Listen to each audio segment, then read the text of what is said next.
Welcome to County Courier. I'm Minnie Scipio. And on our program today, we will be learning more about adult foster care, which is a program within the York-Poquoson Social Services Department. And joining me today is Cheryl Ferreira and Stephanie Edwards, and they are Family Services Specialists with York-Poquoson Social Services. Welcome, ladies. Most people are probably familiar with foster care for children, but tell us about adult foster care. Adult foster care is actually an alternative to assisted living placement in which care is provided for an adult in an individual's home.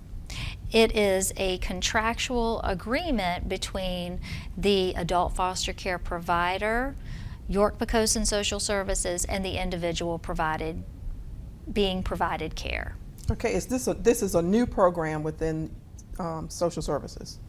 Yes, it is. Okay, so tell me, why did York-Poquoson Social Services decide that we needed an adult foster care program? We found that many individuals are quote unquote falling through the cracks. There are some people who do not meet the criteria for nursing home placement or can't afford your traditional assisted living facilities and really just want to remain in a home-like setting. And it's for people who really need some extra assistance with their activities of daily living and may need some supervision and just cannot live out on their own. So this is an alternative for them. Okay, so who is actually eligible to be a foster person? Anyone who is 18 years of age and older with a physical or mental disability, and people 60 and over. Once again, they need some assistance physically, as well as meeting some financial criteria. So what are the qualifications to become a foster care provider? Okay. Well, first of all, you do have to be 18 years of age or older. And be willing to undergo an application process. We do check references as well as we do a thorough background check. The individual also needs to go attend a training program designed by our family services specialist. That training program, though, is based on the needs of that particular individual that will be placed with them. We also offer in-service trainings throughout the year that they can take advantage of. But mostly we do feel that the adult foster care provider is part of our adult services team. So how many people can one provider have? Can they have more than one person within their home that they are helping with? Yes, they can. We have decided with this being a new program, we have decided that what we would like to do is work with that adult foster care provider for 1 full year with the initial placement, and then we will consider placing, an additional person with them. Okay, so what are some of the things that you look for in a provider with their home when you are looking to get a provider? Okay, what are some of the things that you would be looking for? Well, they do have to provide a furnished room and meals and assisting the individual with daily tasks, and that depends on the particular needs of that individual. Okay. What type of commitment is it for the provider? How much of a time commitment is it? Yes. Once an adult foster care provider is approved, it's for a 2-year period. Ideally, our hope is that the provider will continue to provide services to that individual as long as their needs exist. Are adult foster care providers compensated for their services? Yes, they are. They are paid through an auxiliary grant program, which is administered by the Department of Social Services. Okay, so what type of involvement does York-Poquoson Social Services have with the providers once they have been approved and a person has been placed in their home? Well, the individual placed in a provider's home will have a family services specialist that will work with them and visit on a frequent basis, and initially once a month, and then after that every quarter. And we also have a program manager for this program that will be visiting with the provider to provide any supportive services that may be needed. Okay, so Stephanie, tell me a little bit more about the process for someone who may have someone that they're interested in getting qualified to be placed in a provider's home.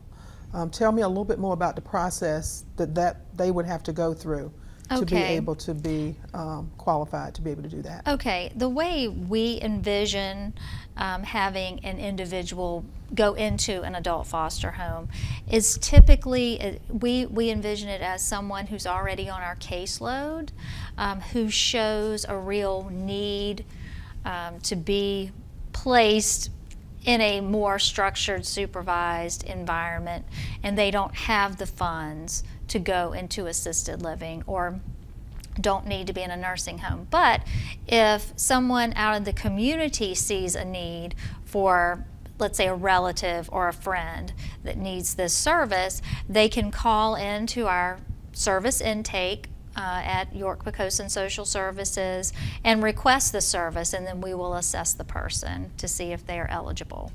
Okay, I work a lot with senior citizens, as you well know, and I get a lot of questions sometimes from residents in regards to, do you know someone who may want to take someone into their home and take care of them? Do you see this as something that would be beneficial for senior citizens and families who are looking for placement for an individual? Oh, definitely. Most definitely. It's going to be the least restrictive environment for them and provide that home atmosphere. Okay.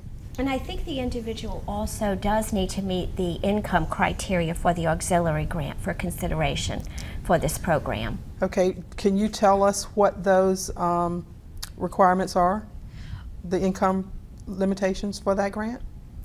I don't know an exact figure offhand, but I believe a person has to make around or under $1,000 a month, either through SSI or Social Security or pension. As long as they meet that range, the 1,000 to maybe 1,200 range, then they would be eligible to apply for the auxiliary grant. Okay, so they could just inquire with the social services to find out what the requirements are for that auxiliary grant.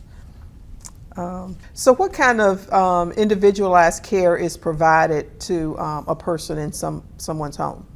Okay, well, like I mentioned before, there needs to be a furnished room, a place for their personal belongings, a place for them to socialize, to have recreational activities and meals. And then the other piece of assisting them with their personal needs is really dependent on that particular person's needs, whether they need help with meal preparation, they need help with transportation, or medication management. It really depends on that particular person's needs that exist for the provider, and what the provider would then what kind of assistance the provider would be giving to that individual. So it could be very individualized, depending on the level of functioning for the person that has been placed in that provider's care. Yes, and what I mentioned earlier about the training program is we've decided that our training program is going to be specifically oriented to the person's needs that are placed with that provider.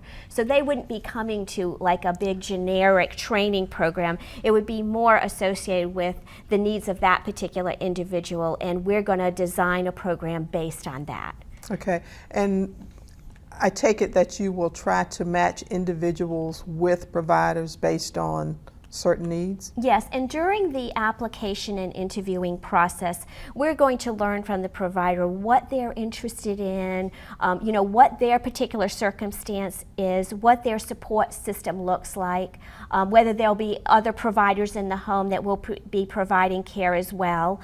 We're going to be looking at the needs of the individual on our caseload, like Stephanie mentioned, and we're going to try to make a match that works well. And of course, there'll be an introductory process of getting, of meeting each other and seeing how it fits, and then we would make the placement so that hopefully, it'll be a placement that is mutually satisfying, and that's what our desire is.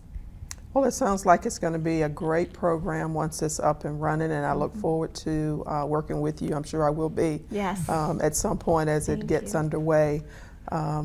Do you have anything else that you would like to add about the program before we close out? If someone is out there who is interested in becoming an adult foster care provider, to give me a call, and we can have a conversation initially, a telephone conversation. Then I would like to meet with the person and talk a little bit more about the program, about what they're looking for, if this sort of is something that they feel like they can provide, and meet the needs of an individual in our community who we're seeking a placement for.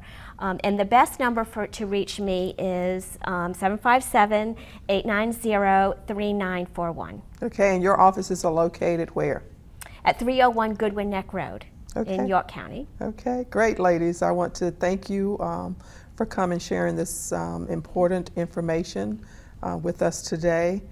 And I look forward, as I said, in working with you on the program. Yes, thank you. Thank you.